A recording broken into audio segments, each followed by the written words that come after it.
श्रीमद् भगवद गीता अध्याय 18 मोक्ष सन्यास योग श्लोक 29 में भगवान श्री कृष्ण भन्नुहुन्छ बुद्धिर भेदम धृतेशैव गुणतस्त्रिविधम शृणु प्रचमानम अशेषेण पृथक्त्वेन धनंजय। हे धनंजय, अब तिमी बुद्धि र धृति शक्ति को गुण अनुसार हुने 3 प्रकार का भेद म द्वारा संपूर्णता का साथ विभाग पूर्वक सुन। अद्भुत छ यो श्लोक। तीनवटा कुरा अत्यन्तै महत्त्वपूर्ण भगवान कृष्णले यो श्लोकमा भन्नुहुन्छ।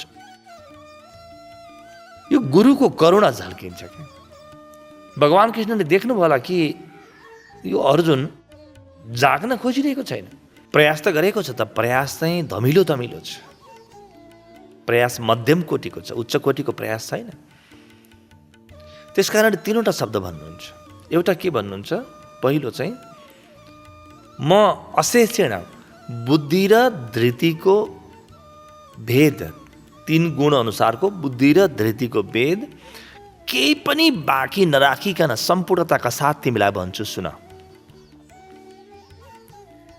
भगवान कृष्णले सम्पूर्णतामा किन जोड दिनुभयो? अशेषेण भन्नुभयो, केही बाँकी नराखिकन। भगवान कृष्णले यी शब्दहरू बोलेर गएको 5200 वर्षभन्दा बढी भयो। यी शब्द अझै पूर्ण छैनन्। के भगवानले मेरो शब्द पूर्ण छ भन्नु खोज्नु भएको? कुनै पनि शब्द कहिले पनि पूर्ण हुँदैन। कुनै पनि शास्त्र कहिले पनि पूर्ण हुँदैन। वास्तवमा शास्त्र बाहिरको सङ्केत मात्रै हो। शब्दहरू बाहिरका सङ्केत मात्रै हुन्। जुन परम सत्य हो त्यहाँभित्र कुनै शास्त्र, कुनै शब्द कहिले पनि पुग्दैन। उहाँले म अशेषेण यानि म केही पनि बाँकी नराखिकन भन्छु भनेर अर्जुनलाई के भन्नुभयो? तिमी केही पनि बाँकी नराख्ने गरी एक बन, तिमी सजग बन भन्नुभयो। आफ्नो बोलीमाथि को सम्बोधन होइन यो भगवान कृष्णको, अर्जुनको चित्तमाथिको सम्बोधन हो। तिमी एक बन अनि बल्ल मेरो कुरा बुझ्न सक्नेछौ भन्नुभयो। यो गुरुको करुणा हो। यो गुरुले 1000 उपाय गर्छ कि मेरो शिष्य जागोस्। किनभने गुरुले देखेको छ कि जागरण यति सजिलो छ। आत्मज्ञानभन्दा सजिलो के होला?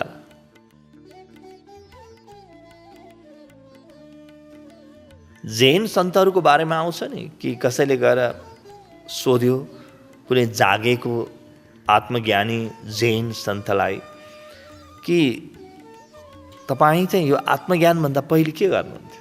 त्यसले भन्छ म दाउरा चिर्थेँ र पानी बोक्थेँ।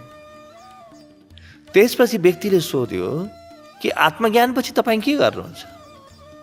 ती सन्तले भने अहिले म दाउरा चिर्छु अनि पानी बोक्छु। बस एउटै कर्म गरेको छ। तर कर्म गर्दाखेरि व्यक्तिभित्रको भेद, कर्ममा फरक छैन, तर व्यक्ति कहाँबाट कहाँ गयो यो व्यक्तिभित्रको भेद हो। त्यसकारणले सम्पूर्णताका साथ, पहिले पूर्णताका साथ गर्दैन थिएँ मैले, अहिले सम्पूर्णताका साथ गर्छु भन्न खोजेको यी सन्तले। भगवान कृष्ण पनि त्यही भन्नुहुन्छ। अर्को के भन्नुहुन्छ? पृथक्त्व होइन, विभाग। तीनवटै विभाग म भन्छु। यो संसारको विश्लेषण गर्नु, संसारको गुणहरूको विश्लेषण गर्नु, राजसी, तामसी, सात्विक व्यक्तिको विश्लेषण गर्नु करिब करिब फोहोरको विश्लेषण गर्नु जस्तै हो। भगवान कृष्णको कुनै रुचिको विषय पक्कै पनि होइन यो।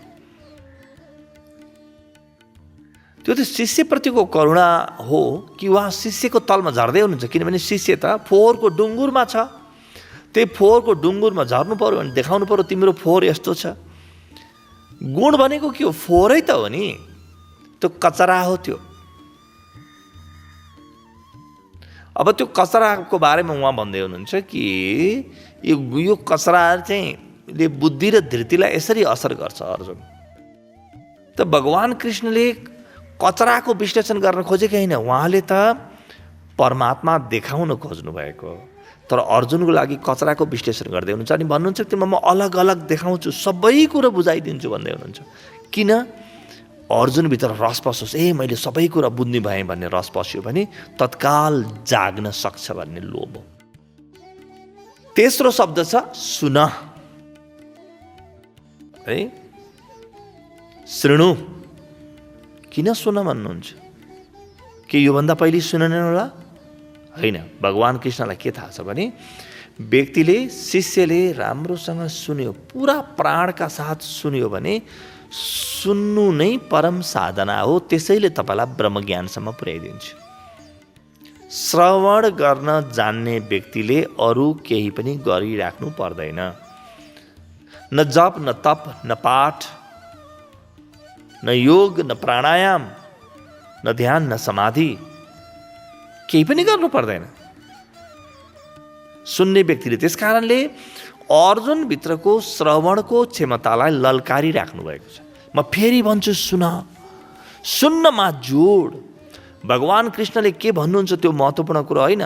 अर्जुन सुन्नमा जोड दिए भने सुरुमा त भगवान कृष्णको वाणी सुन्नेछन्, तर त्यो वाणी त आउँछ अनि सिद्धिन्छ। अर्जुनभित्र श्रवणको शक्ति जाग्यो भने मौनलाई सुन्न थाल्नेछन्।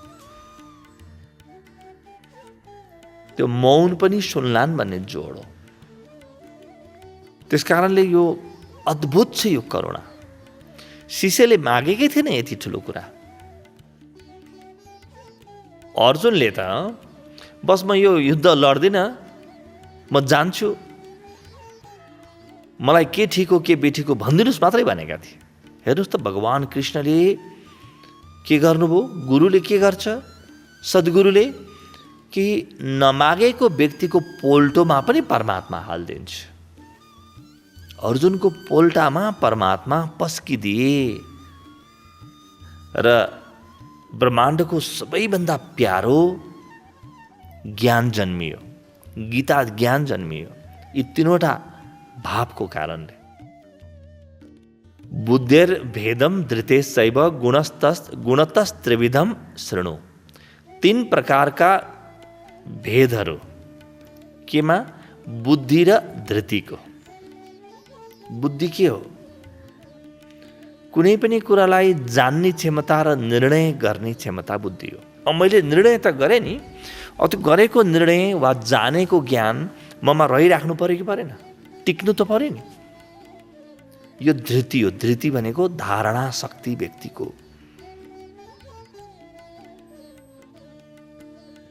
जस्तो आमाको गर्भ छ, महिलाहरूमा गर्भको क्षमता छ, 9 महिना धारण गर्न सक्छन्। त्यहाँ त्यो गर्भ धारण गरेपछि बल्ल त्यो भ्रूण बढ्न पाउँछ। त्यो एउटा व्यक्तिको रूपमा, एउटा जीवित व्यक्तिको रूपमा विकसित हुन्छ। त्यो धारणको शक्ति हो त्यो।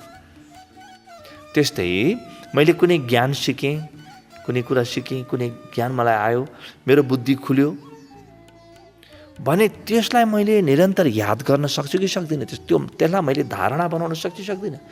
त्यसलाई मैले मेरो गर्भमा सञ्चित गर्न सक्छु कि सक्दिनँ? कि भर्खर सुन्ने भर्खर छोड्ने मेरो बानी छ?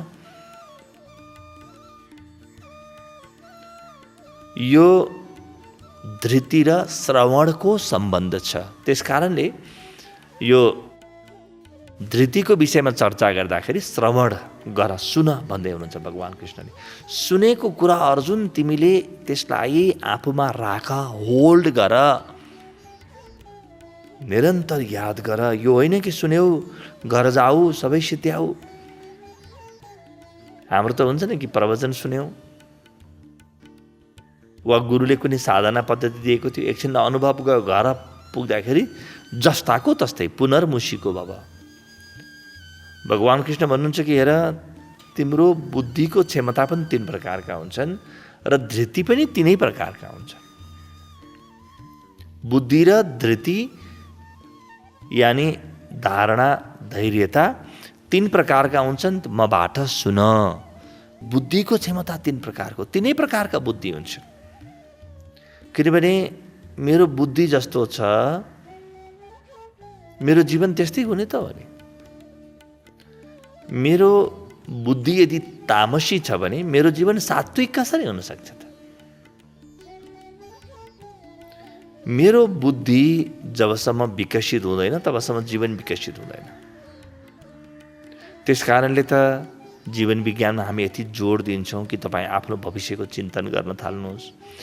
1 वर्ष, 2 वर्ष, 5 वर्ष, 10 वर्ष चिन्तन गर्नुहोस्। किन? त्यो बुद्धिको सदुपयोग कसरी हुन्छ त? हामीमध्ये धेरैको बुद्धि त जन्मिँदाखेरि जति थियो त्यति नै भए पुग्छ। वास्तवमा बुद्धि यो त स्पेयर पार्ट जस्तै, फाल्तु पूर्जा जस्तै भएको छ। त्यो प्रयोगै हुनु छैन त किन चाहियो? अरू त अरू सबैभन्दा बढी बुद्धि प्रयोग हुने धर्ममा हो। त्यही धर्ममा झन् हामी बुद्धि प्रयोग गर्दैनौँ। परिवारले जे गर्यो त्यही गर्छौँ।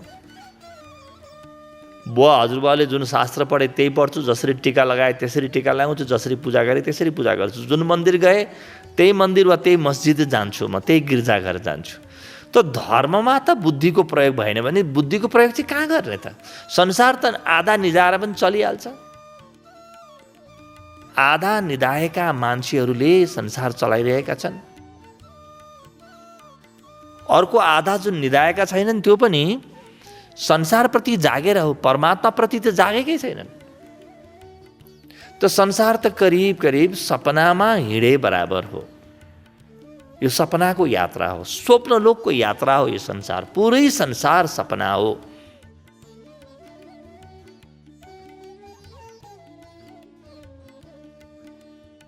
सन्त दयाबाई भन्नुहुन्छ नि, सपना यह संसार, यो संसार एउटा सपना हो। सपना यानि यहाँ भइरहेका हरेक घटनाहरू मैले सपना देखे जस्तै हुन्।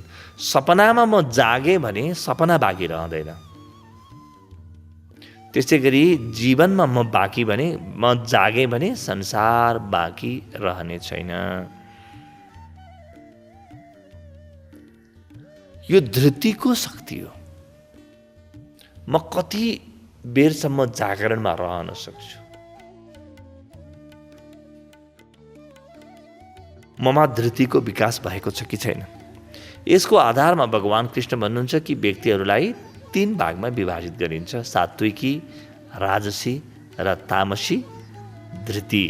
धारण गर्ने क्षमता कस्ता प्रकारका हुन्छन् त?